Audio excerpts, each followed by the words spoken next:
जिस तरह से हमारे देश में विपक्ष को ये लगता है कि जब से बीजेपी सरकार आई है तब से देश में सब कुछ गलत ही हो रहा है, उनके साथ अन्याय हो रहा है, अधर्म हो रहा है, ठीक उसी प्रकार से राक्षसों के गुरु शुक्राचार्य को भी यही लगता था कि हम राक्षसों के साथ, राक्षस बिरादरी के साथ सब कुछ गलत हो रहा है, सब कुछ अधार्मिक तरीके से हो रहा है।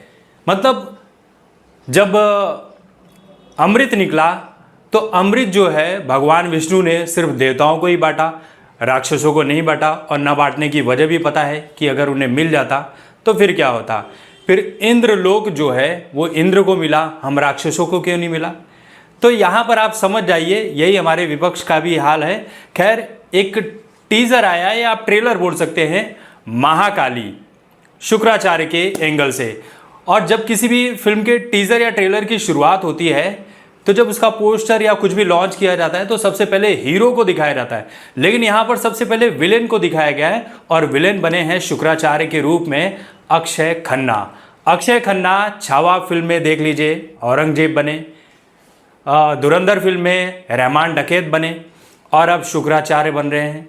मतलब कोई है जो हीरो बनकर पूरी प्रतिभा को लूट ले जाता है, पूरे माहौल को लूट ले जाता है। लेकिन यहाँ पर एक बंदा ऐसा है जो रियल लाइफ में भी और ऐसे भी हीरो है, लेकिन पर्दे पर विलेन का किरदार करके वो सारे महकमे को लूट ले जा रहा है। अक्षय खन्ना वही किरदार है। इनका जो रूप दिखाया गया है इसमें, जो उनकी वेशभूषा दिखाई गई है, आज से पहले आपने किसी भी विलेन का ऐसा रूप नहीं देखा होगा। क्या ही गेटअप कर दिया है भाई। और ये फिल्म जो है जिस एंगल से सोची गई है, प्रशांत भाई साहब ने जो बनाई है, इसके पहले जो उन्होंने हनुमान बनाई थी वो भी कम बजट की फिल्म थी। 15 करोड़ का बजट, 300 करोड़ रुपए की कमाई। महाकाली फिल्म का बजट भी लगभग 50 करोड़ का बताया जा रहा है। और देखना होगा कि ये फिल्म कमाई कितनी करती है। और सभी को पता है कि ये फिल्म बहुत तगड़ी कमाई करने वाली है। आदि तो अक्षय खन्ना के नाम पर और आदि महाकाली के नाम पर, क्योंकि अलग ही कॉन्सेप्ट लेकर आ रहे हैं।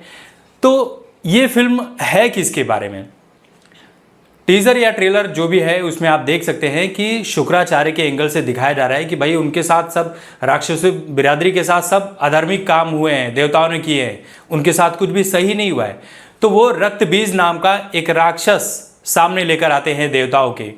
तो यहाँ पर क्या होता है कि माता दुर्गा जो है देवताओं की तरफ से इन असुरों से युद्ध लड़ रही थी, शुंभ और निशुंभ से।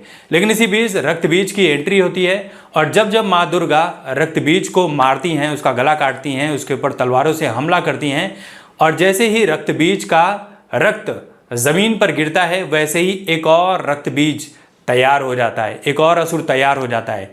तो इस चीज को देखते हुए माँ दुर्गा ने एक युक्ति सोची। वो ये था कि इसके रक्त को जमीन पर गिरने ही नहीं देना है। माँ दुर्गा का रूप जो है एक ममतामयी रूप है, शांत रूप है, लेकिन आदि शक्ति ही है। आदि शक्ति का दूसरा रूप है महाकाली, माँ काली।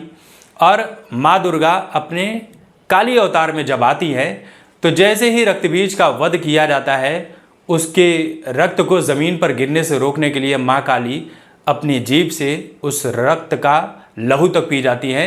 यानी रक्त बीज का जो रक्त है वो ज़मीन पर गिरता ही नहीं है, सारा रक्त माँ काली पी जाती है और इस तरह से रक्त बीज का वध कर दिया जाता है।